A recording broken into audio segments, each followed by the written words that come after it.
I am beautiful inside and out, delivered to me by Grow Coffee. Then tell me how you do it. That's what I had last week. Shortcake. Aye. Mine's just and Alex Kate. Right, you're back. I was actually thinking that in the mind. An Empire biscuit, sorry, it's not. So before we go into anything else, right? So it'll probably all 40 bits, man, but it doesn't matter. It's still worth a go. Yeah. Phenomenal. Absolutely phenomenal. When's the last time I ran down a hill? That's it.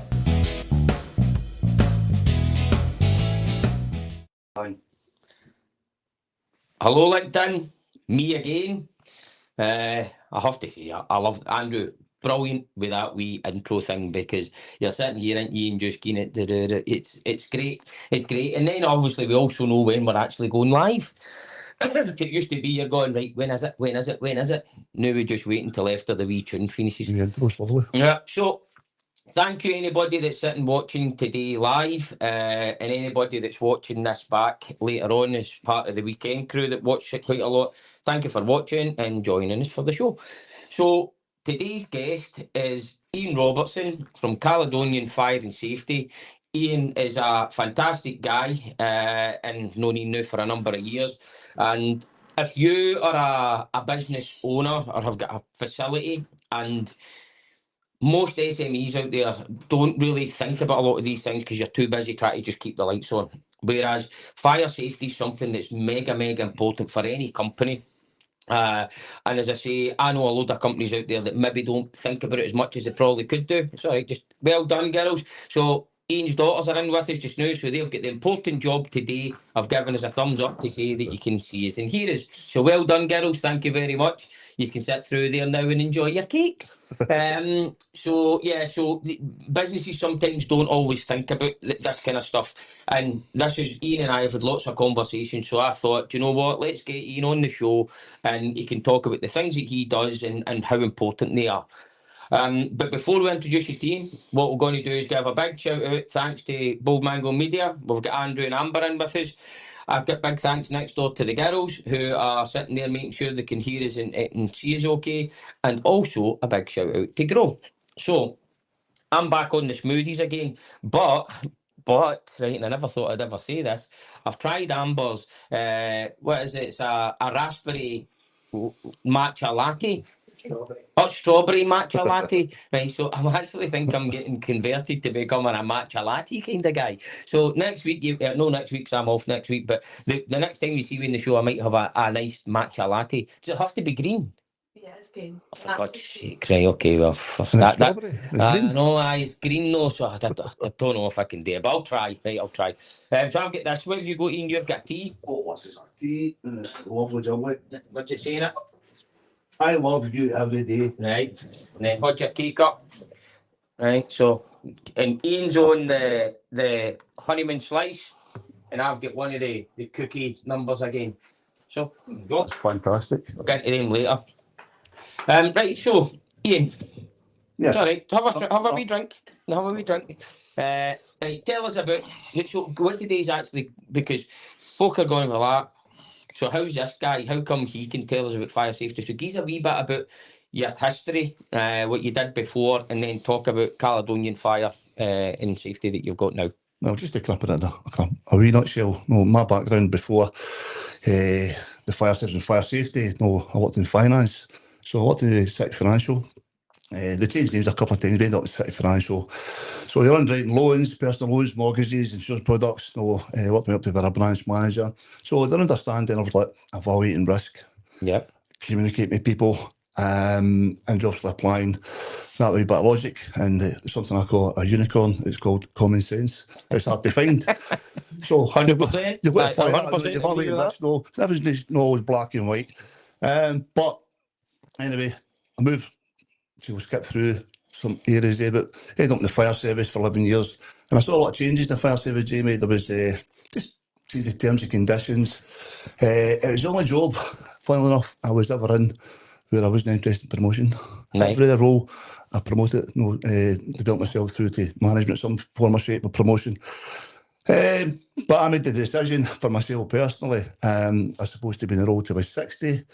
I didn't see promotion. I just didn't think the reward for the responsibility was there as you go through the promotional ranks. I was actually interested in getting into fire safety enforcement, Right, okay.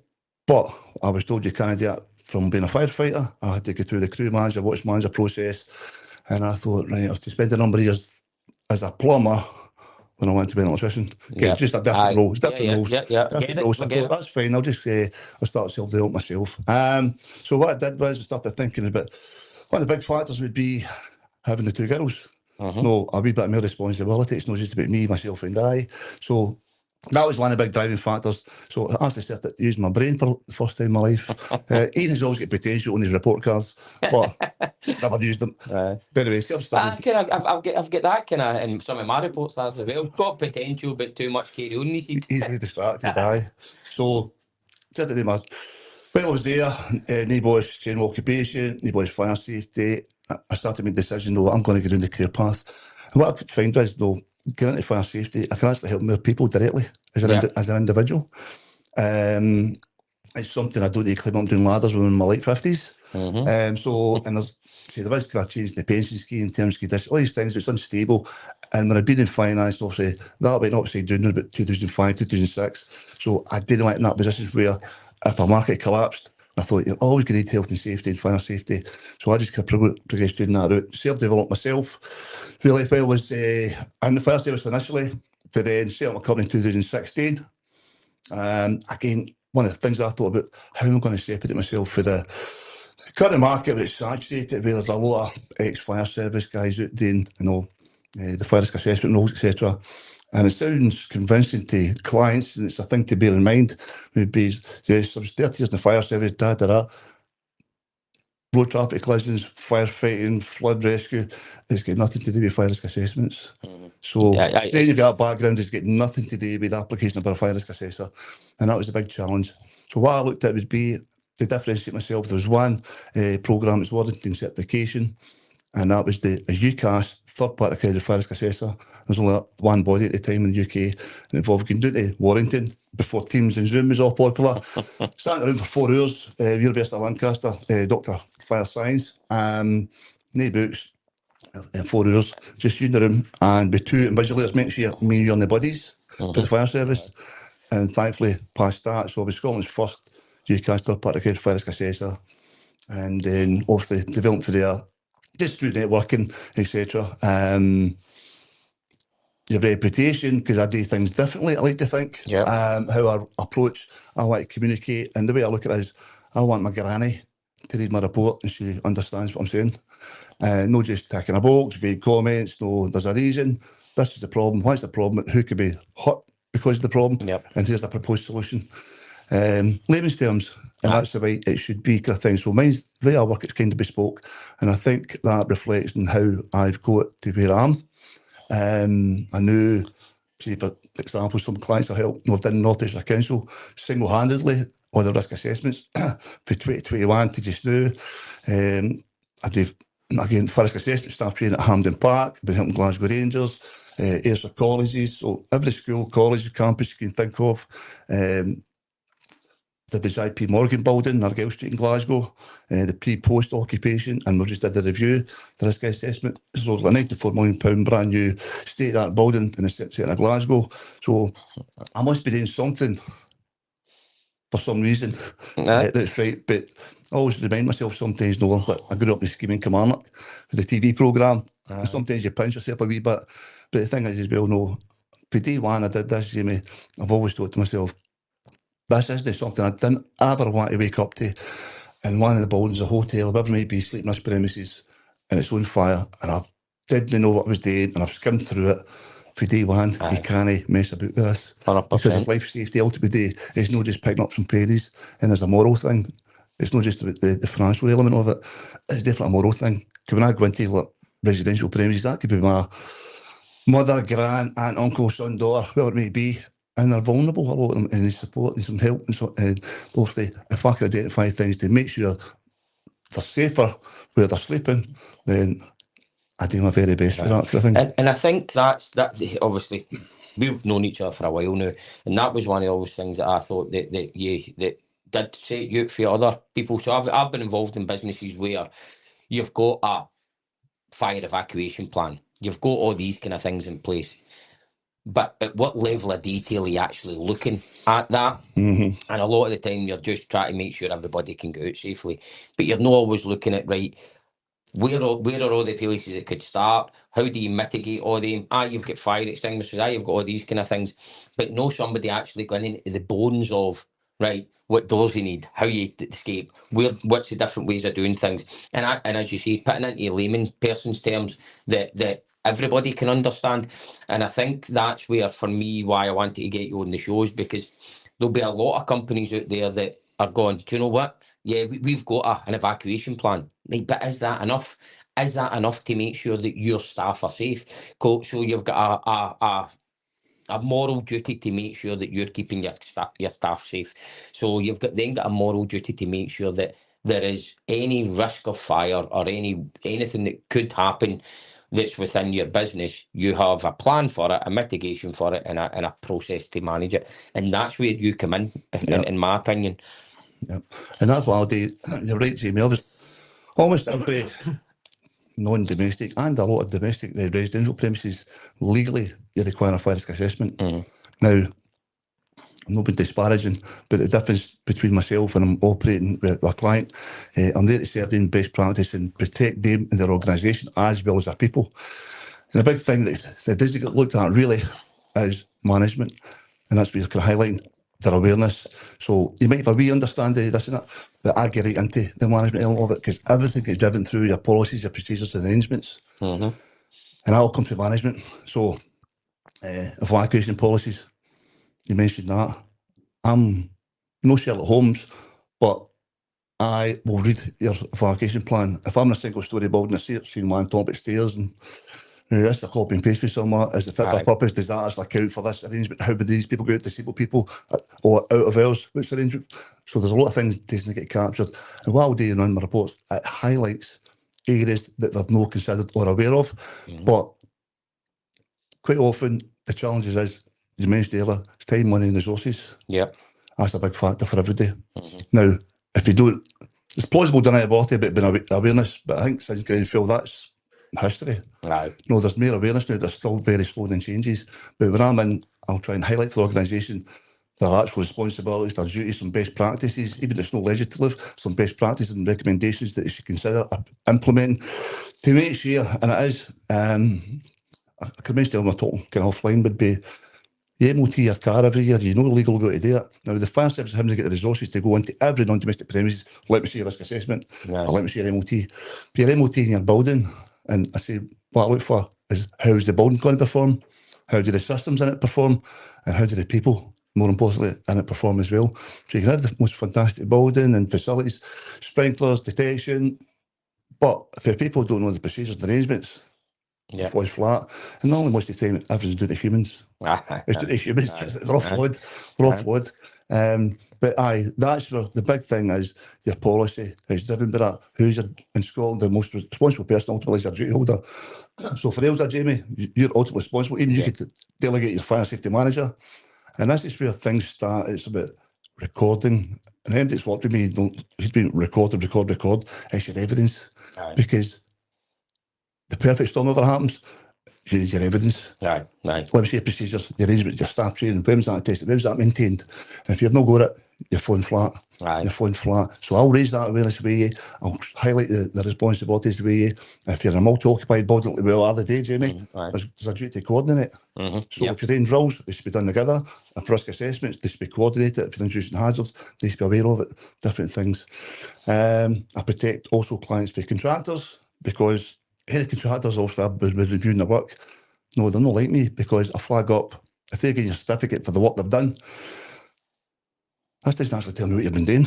You've just ticked the box, everything's okay, what's okay, what did you test, what did you maintain, what methodology did you conduct it to, what's the standard? But the client doesn't know that, but I'm my spirit like this. So I will highlight it, Jimmy. And it, for me, a lot of people that we have on this show, I can always find a relevance to our business, right? And I can definitely see relevances with you. So one, obviously, we are trying to prevent something rather than fix it when it happens. You're the same. You're trying to prevent fire and health and safety risks before they happen. Yep. Right, so you were the firefighter before, now you're the fire prevention officer, right, to a certain extent. And that's a saying that we use all the time. But the other thing as well, what you talked about there, is you know what you're looking for. Mm-hmm. So you can find these things. People, if they're just ticking a box, you can see it and dive deeper into the Yep. detail. And that's the same as us. I mean, there's people out there that do similar to us, but they're ticking boxes, whereas we're diving into the detail because we've got the experience, the knowledge, the understanding to actually be able to go in that bit deeper. Yep. And that's the same as you. So you might have like say, I don't know, say a health and safety person in your operation. Yep. And that health and safety person knows how to get the policies in place, knows how to do your fire evacuation plan, knows how to do all that kind of stuff. But they've maybe not get the experience and the knowledge to drill right down to make sure that all the potential risks are understood, measured, mitigated, or the experience to know that, right, okay, well, that's fine what we've got there, but what about this, and this? So your skill and your experience allows you to go into that detail and then make sure that all the wee stones that are maybe not getting uncovered at the moment can be. And it's not that you're doing it to catch people out, but you're doing it to say, right, okay, do you know that you've got all these potential risks? They could cut the chances of some of them happening might be slim, but if they do happen, you're exposed. And that's part of the problem. So what you mentioned there, you've kind of captured that, is like the preventative measures. What can you do to prevent a fire happening? It's something you can't eliminate. So if it does happen, you're then looking at what protective measures we've got in place. The key thing, fundamental, an early warning. Aye. Do you know, so we get detectors, or you get staff trained, a call point, how your fire doors prevent, if you get sprinkler systems, all these different arrangements, your escape routes, are they fit for purpose to protect people to get out of the building once got an early warning. So I will highlight these things, but the challenge is sometimes, Jamie, nobody wants to know about them. I know. It's like, Listen, I don't want to see it. Aye. I don't want to see We have that all the time. I don't want to see the problem. Aye, we have that all the time. Well, what did you tell me that for? Aye. Right, well, you really need to know. Aye. Well, that's the way I try and explain it would be, you're not going to resolve everything. You've just said this off the report, it's different, whereas like you've had maybe some vague comments or about what to do, and if you're working off that report, but then hopefully if I'm not being disparaging, if I'm coming in, I'm highlighting all these different areas. Like, wow, right, where do I start with this?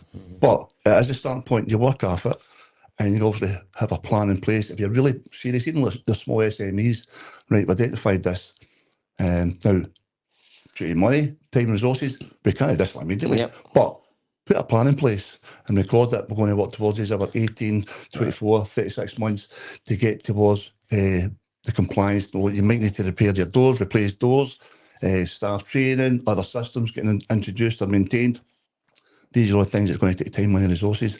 But see, if you don't know about it, and that perfect storm happens, and one, there'll be an investigation from the fire service, fire safety enforcement. If there's a fatality, the police will be involved, and definitely your insurance provider's going to be involved because they don't like to pay out. 100%. If we have a fire in this room, start spending through this full site, why are we paying out for something 50 yards away from here? Aye.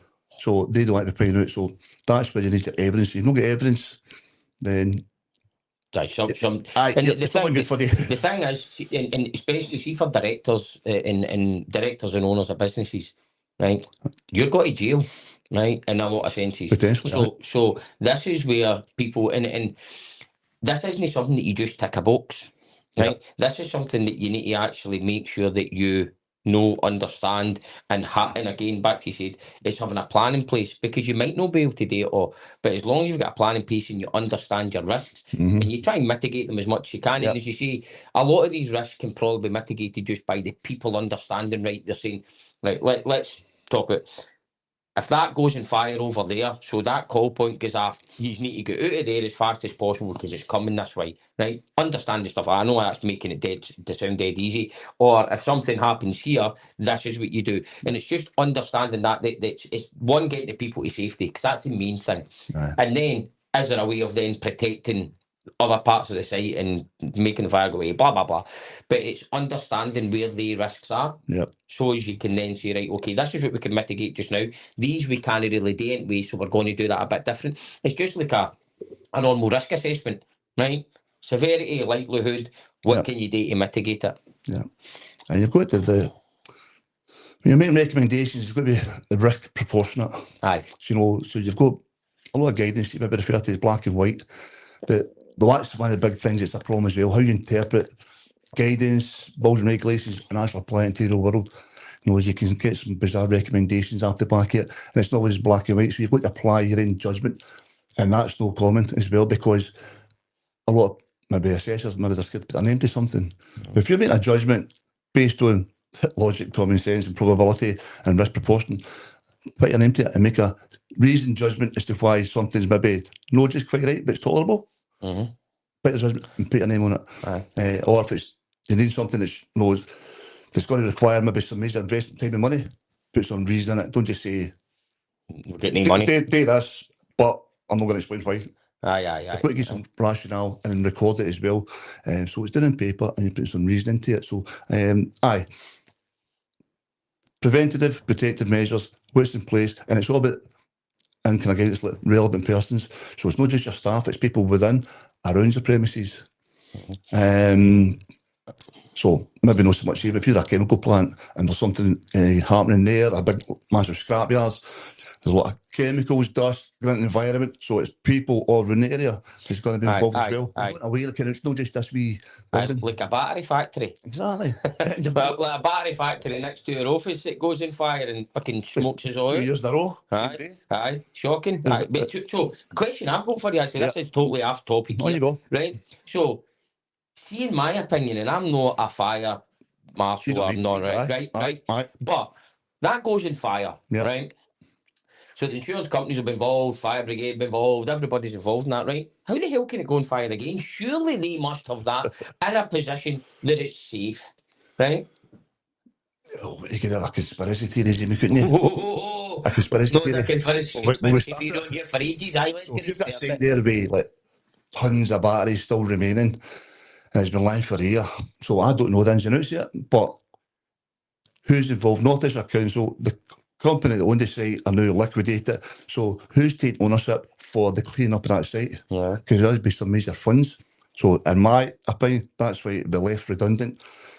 So it was a school holidays again. I think it was maybe last Easter or something, but it was school holidays. But then that was a secret fire to the day. A year to the day, the first one, it went fire again, and it was like Hiroshima. It was frightening. And there's brand new houses that have been built round about there as well. So there's kids, schools, residential premises round about it. So was it kids? Was it an insured job? I don't know, Jamie. Don't know, but the thing for me is once somebody's taking responsibility. So the first time it happens, right, whatever it was, insurance job, conspiracy, an accident, whatever. Right. So whatever happened the first time. But the fact that it's still been left in a position that it can happen again, I think is criminal. Somebody should be getting their bloody ass booted for that. I agree with you. Right, okay. You've got the red tape there. No, you're just going to get a plus of red tape so you start asking questions about that. So the council, SEPA, the previous organisation, insurance company, the previous insurance company, we need to disrespect the fire service, but surely they have to take some responsibility for this as well, because somebody has to. So you can't just go, right, okay, that's fine, we'll leave it at that. And surely there must have been something to say that has to be left in a safe condition. There would have been something at strategic level, and no, it's ENSA, East, North, South Ayrshire, and at strategic level. It would have been flagged up, but what's been done about it? So it would have been the fire service role to actually start cleaning the site up. To be involved in maybe it was fenced off, but it's really down to the funding to get that site cleared, as it should be. Who's got the capabilities? Who's got the funds to spend? Who's going to take ownership of it? So there's obviously been nobody's taking that, and it's hopefully it happened again. Well, obviously, thankfully it's getting done now. But that was, honestly, it was like fireworks night. It was terrible. At 12 o'clock in the afternoon. You've got wee grannies in there, the big dogs in the house, like bombs going off. Bombs going off, and the full place smoked out. No, I mean, our team, they're like, we're getting sent a video. Like, the battery engine fire get like, get out and get all this, get your vans and everything out. They get stuck in again. You're like, for God's sake. There's me round having to try and plead with the police to let us in for to get our kit and all that back. The joys. But that's a good example when you're talking about the surrounding.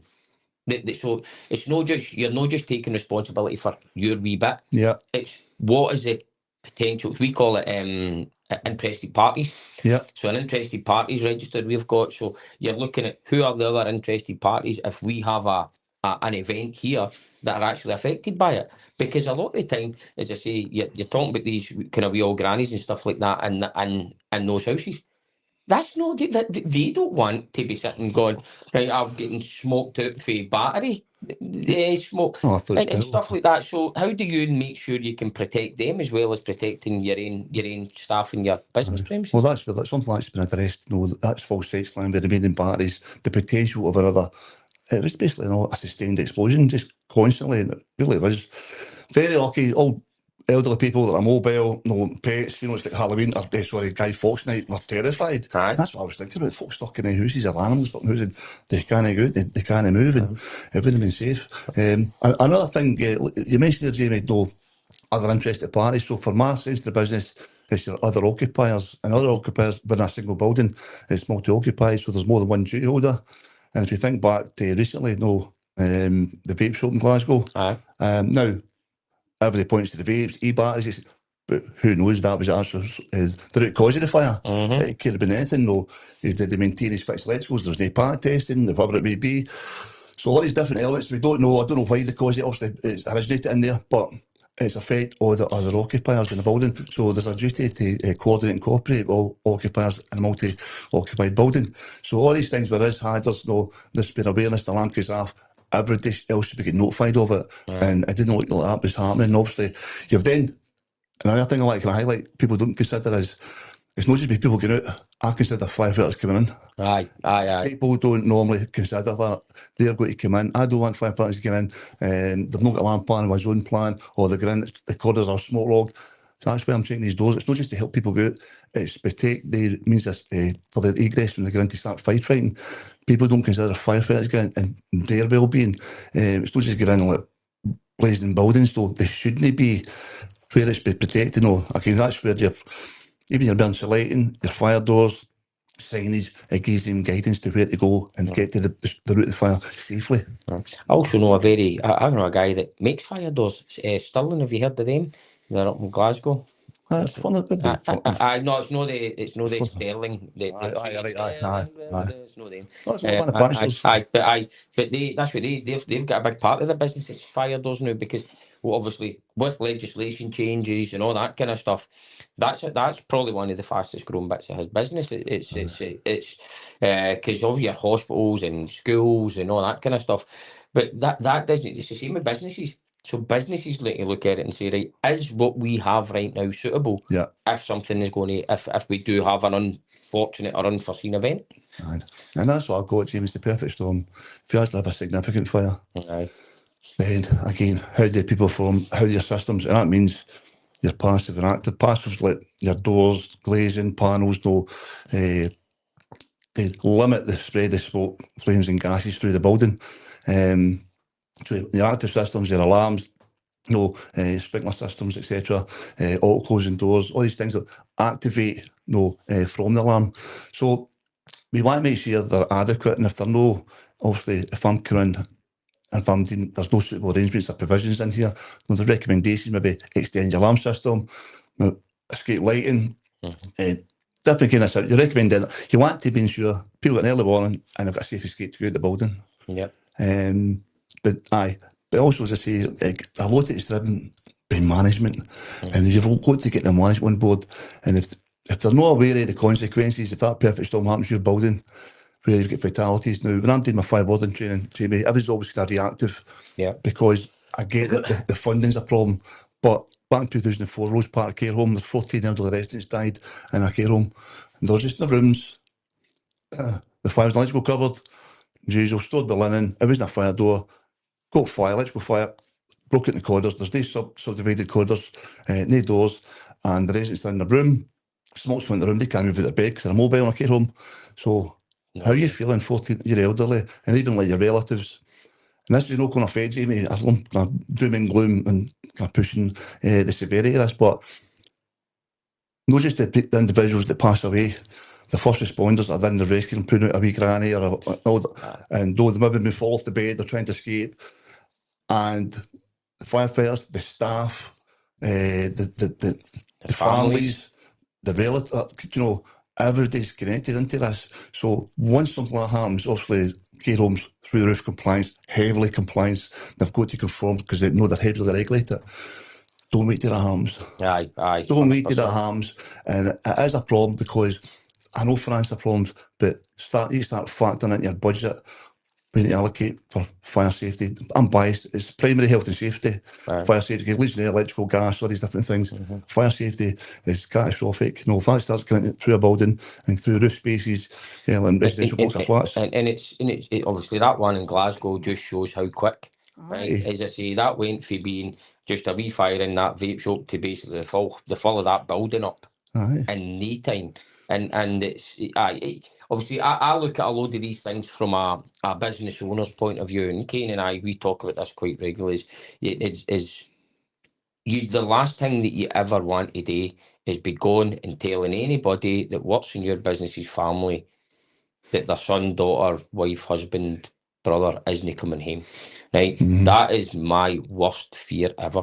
I can remember there was a guy that used to work with me, a guy called Gareth Freegard. So Gareth worked in the steel mills and that kind of stuff down at Port Talbot. And Gareth that's where I learned most of my health and safety from originally. I learned a lot from Gareth. He's a brilliant man. And he told me the story about when he had to go and see somebody that worked for him and tell their family that they weren't coming home. And he says it is the most horrible thing he's ever done in his life. And that was 20 years later, and it still scarred him. And you go, right, you never, ever, ever want to have to do that. And especially, I mean, you end up with relationships with people when you're working with and all that kind of stuff. So you're going there sometimes to tell somebody that you might even know that they're not coming back. But even if you don't know them, that's probably just as bad, if not worse. So you just couldn't imagine it. It must be an absolutely horrible, horrible thing to have to do. Aye. And what was things, Jamie, obviously when I was in the fire service, I'm not saying I was ever lucky, but personally, directly, I was only involved with 2 fatalities. But you've been involved in that, you see the effects of it on the individual, and then obviously other people running about them, so there's a big knock-on effect kind of thing. So this is where obviously can I push these things, it's raised awareness and highlighting the importance, everybody manage to pause, but have a look at it, protect your business, protect your staff, and you see, it would be worse, Jamie, if you had that incident where somebody's injured or there was a fatality, and there's a direct link to something that was in your fire risk assessment report 2 years ago you didn't bother about. Aye. Okay. I couldn't sleep at night. That would be horrendous. I couldn't sleep at night. And it's we do the same with machines. We tell people machines are going to break, right? Aye. And then when If it's when. Aye, of course it's when. And when it breaks, people go, I wish we'd listened to you. Like, that's a machine, right? That's just people's lives we're talking about. There isn't any fixing it, right? There's no we'll go and stick some grease in it and put a new part in it and make it better. The chances are somebody's known it, and it's scary. It's scary. And that's the bit I kind of try and get across is, if you do that, take responsibility of it, and you're protecting your business first and foremost. But you're protecting the people around you. So there's the moral, legal, and financial, all health and safety, and it's all true. And it's all true. And the thing, there's too many organisations still, Jamie. They just see a fire risk assessment. I've got to get this risk assessment done. And when I see a tender, Jamie, when I see a tender, and I have seen them on residential premises with vulnerable people, and it's 100% based on pricing. Aye. 100%. So quality, you're competent, I don't care. I just want the cheapest. I want a report that says whatever it's going to say, and whether it's fit for purpose or no, I don't care. Those days need to end. 100%. Those days need to end. They need to end. Would you want the cheapest doctor or nurse treating your mum, your son, your daughter? Right. My son's in operation. Who's the cheapest? I don't care if they're qualified. Aye. You wouldn't do that. No, you wouldn't. Gas engineer said my boiler. Aye, my daughter's need a new boiler. We get somebody fit it. Is he certified? Is he a registered gas boiler? I don't care. I just want the cheapest. You're never going to do that. No. No, it's a So great that's the point. challenge. So you've got to highlight the fact, no, as a bare minimum, do your due diligence. Aye. But this is again no for me. So see anything that's residential or any of these things. So the government should be saying, I hate talking about the government on it, but the government should be saying this has to be to that standard with that level of certification and this level of person that is approving stroke putting their name to that report, and that for me should and has to be a minimum. You've got things in place to do. The Scottish Government is actually making progress with that, Jamie. It's not quick enough, but it's hard to change no government legislation quickly. But there's professional bodies where and check that your risk assessor is registered as a risk assessor. Because just say, for example, you come in a fire service, you're a member of the IFE, but get into your fire risk assessor. Do your due diligence, is it a bare minimum? Is it registered with a professional body as a fire risk assessor? Even over above that, set the competence, the inspected type of buildings you want to work on. Aye. Get some references for clients. Mm-hmm. There might be a wee insight. Okay, he gave me the report, took his money and ran. Sorry, they took their money and ran. Yes. Inclusive. But Aye. No, and we see it with obviously what we do from a reliability, but also all that net zero stuff that Audrey does and stuff like that. People, as soon as something new comes up, you got hundreds of things people coming out the woodwork. Are they trained, competent, and certified in these things? No, right? There's people probably don't understand it enough to know the risk to them. As I say, that's just top of your carbon. But I mean, what's the point in somebody telling you something if it's not actually going to add any value and it's just made up? You as well need to get the facts on the table. This is the situation. This is where you are, and this is how you improve it. Yeah. Right. There's no point somebody like you, for example, coming in and saying to somebody, I know that they're all problems, but I'm not going to tell you about because they're going to cost money. There you go, there's a certificate. Tick your box. It doesn't need any good. If you've got somebody who's going in, and I see it, Jamie, they're literally walking through corridors like my daughter Bonnie, move that box for that heater, that signs fell off. Bonnie could do that Right. with a crayon. But I've actually got clients working after reports, thinking, okay, once I clear this, that's me compliant. And with the content of the report's just no fit for purpose because they've not done their due diligence. The person they've got, there's no understand a risk assessor, registered, competence, because I'm a member of the Biased Institute of Fire Safety Managers, and there's tiers. There's a foundation, intermediate, and advanced levels. So it lets you know if you've made complex premises or maybe intermediate, or if you're going to a wee shop, whatever it may be, you don't need somebody to come maybe advanced level, but there's different levels, and I like that. The fact, you can then go and select, but also still there, get some references, make sure you get the right insurance in place, etc. Have you done these type of premises before? Because if you know, you're wigging it. Aye. The other thing is as well is so see to be able to, like, I don't know, like we obviously do a lot of manufacturing plants and this kind of stuff. So see to do things like that, you need to understand the process of what they do in there as well. Yeah. So it's all right saying that your doors are fine and that's fine and this is fine and blah blah blah. Right, but you need to know that, right, if that goes bang, what is the actual outcome of that? Right? So you can have all the best doors in the world, but if that goes, the full building might go. Yeah. So it's understanding the process and the business itself that you're actually certifying or doing the assessment of as much as everything else. So you need to know where the fires can come from and what's how quickly they would go and all that kind of stuff, I would imagine. Exactly. When I want my clients, to me, it's a kind of marriage. And if it's more complex premises, it's like, together, collectively, let's be up on site, walk me around your building, let me show me the hazards, let's show me activities, let's show me the occupants and see what's going on in here. So I've got understanding now. As a word, a fire safety expert, if somebody says they're an expert, I'll just take a pinch of salt because it's so vast, nobody knows everything about everything. Aye. But you know what, I can go get understanding the hazards, identify them, and then go and do some research on it to have got a better understanding of it. So I would know what you said earlier, maybe mitigating measures could be put in place from that hazard that's been identified. So definitely, again, it should be a partnership between you and your client as you work together to progress to get the best result. And we want to just over day-to-day businesses, obviously some will involve fire safety, but between that partnership between you and your client, you'll get a better outcome. And working together, just get information for him, put your input into it, give a wee bit of guidance on it and talk together, because they might come up with a better solution. Ask about a certain subject, that area, how does this work and how do you feel about that and what do you think's a problem, and just for that chat, jointly, it's not just me talking one way, get information jointly. If you can share that best, then it's the best practice. 100%, and I like that. It's you can say, I think we should do this, and they go, Well, that's actually quite tough today, but see if we do this, would that still work the same? Aye, I never thought about that, because you know your business. Absolutely. You know your process, you know your operation. Now, I can bring the knowledge I've got just now, but you two is going together, and it might be that's a better solution. Absolutely. Love that. Absolutely. Love that. Absolutely. Right, okay, so obviously, we've kind of only got a couple of minutes left. Take you and in dead fast. Am I not got another cake? But no, you're not getting their cake. The Waynes are eating the cakes, mate.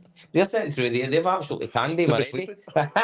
Sugar rush. Aye, sugar rush. They'll be in the morning. They'll be hyper. So is there anything else that you think we should kind of for sites? Is there any kind of quick wins for them? I know obviously getting Yeah. somebody like yourself involved, but Yeah. is there any quick wins for them that are maybe not as far on the journey as they would like to be? First of all, have a look at your business, and if you've got 5 staff or more, you should legally have a written fire safety management policy, and have a look at how it's laid out. No, there is guidance. They're free. How to structure it, staff training, raise awareness about hazards in the workplace. I see people working in kitchens that there's automatic suppression extinguishers. You've got fire extinguishers, different systems. They've never been trained on them. Aye. Staff training. You should get induction, periodic fire safety awareness, understand the hazards in your workplace, and obviously your fire wardens. So a lot of organisations, Jamie, if your people raise awareness for them, get them actually trained, applicable to your site, your building. Now, if it's an office, a workshop, a chemical plant, it's very different. Yeah.